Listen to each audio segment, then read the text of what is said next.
আমরা বলবো আল্লাহ তুমি প্রশ্ন করার আগে তোমার একটা কথা বলি, আমারে কিছু জিজ্ঞেস করো না, আমি সব করেছি। এমন কোন পাপ নাই যে পাপ আমারে দিয়ে হয় নাই। আকাশের নিচে জমিনের উপরে আমার চেয়ে বড় পাপী কেউ নাই। একটা একটা করে আল্লাহ স্বীকার করি আমি পাপী, সব পাপের স্বীকৃতি দিলাম। পৃথিবী না জানুক আমি তো জানি, আমি কি পাপ করেছি হায়। আমার পাপের করলে বিচার, বাঁচার আমার নাই উপায়। দয়াময় তুমি মাফ করো আমায়,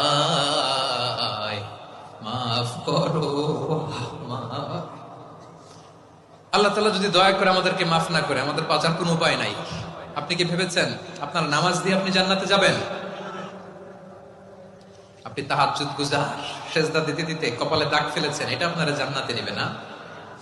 আপনি এলাকার সবচেয়ে বড় হাতেম তাই দানশীল, এই দানের ভরসায় বসে আছেন কশিন কালো না।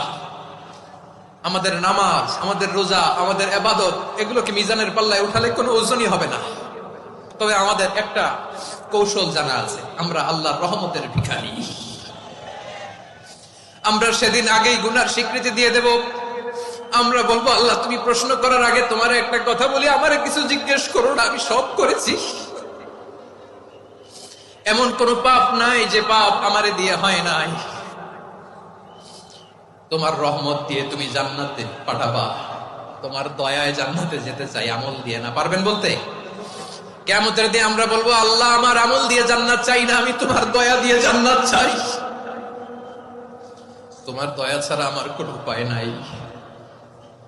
কারণ আল্লাহ যদি বিচার করে বাঁচার কারো উপায় নাই। আল্লাহ যদি বলে ফেলেন তুই এটা করলি কেন, ওখানে গেলি কেন, কোরআনে 1000 বার নিষেধ করলাম তারপরেও এই পাপে জড়ালি কেন, এরকম প্রশ্ন ছুড়ে দিলে আমার উত্তর আছে? বাঁচার কোনো উপায় আছে?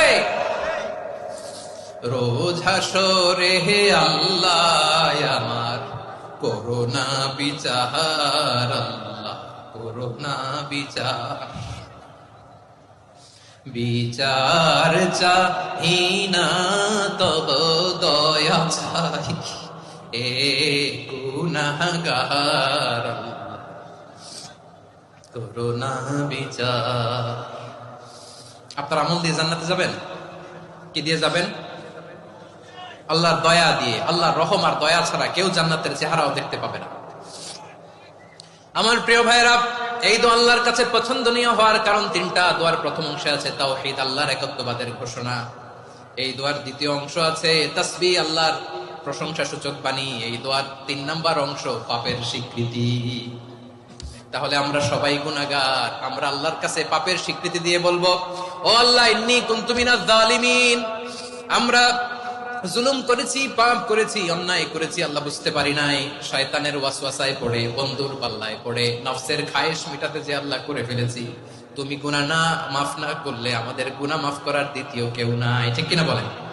এভাবে অনুতপ্ত হয়ে যদি আল্লাহর কাছে দোয়া করেন, দেয়ালে পিঠ থেকে গেছে, কোন রাস্তা নাই বের হওয়ার, ওই মুহূর্তেও আপনাকে বিপদ থেকে উদ্ধার করবে কে? বিশ্বনবী চরম বিপদে পড়লে দুটা দোয়া পড়তেন। প্রথম হলো এটা, লা ইলাহা ইল্লা আনতা সুবহানাকা ইন্নী কুনতু মিনাল জালিমিন। এই দোয়াটা আমরা বেশি বেশি পড়ব প্রিয় ভাই। রাজি আছেন? সবাই আওয়াজ করে